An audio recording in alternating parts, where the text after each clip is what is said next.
Bueno, gente, acá vemos una masa de 1,4 kilos de muy buen acero que estuvo tirada a la intemperie, sufriendo sol, agua, y la vi y llegó la hora de restaurarla o acomodarla un poco.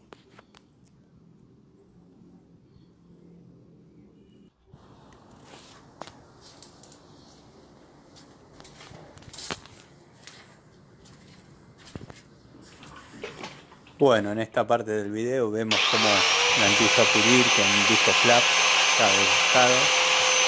Obviamente estoy sin máscara y sin protector en la moladora. No hagan eso, tengan cuidado. Pero bueno, nada, simplemente me dediqué a pulir la masa y devolverle un poco el brillo y sacarle lo que podía llegar a tener remachado.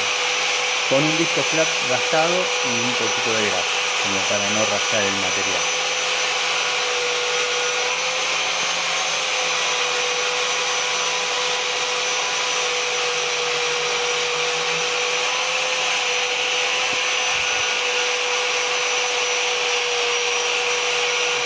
Ahí vemos como le estoy pasando la moladora con el disco en las aristas.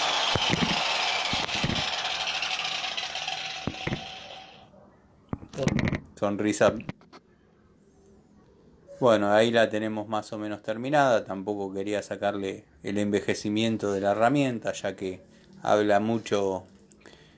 El envejecimiento de una herramienta habla mucho sobre el trato de ella. Esa es la frase. Y bueno, yo amo las herramientas, así que me gusta que tengan cierto envejecimiento. No que estén destruidas ni nada, pero que se vea el trabajo que tuvieron encima.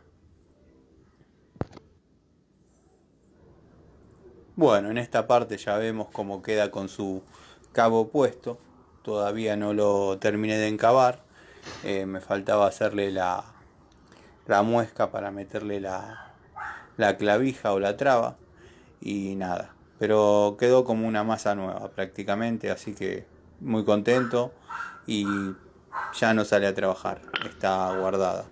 Les mando un saludo.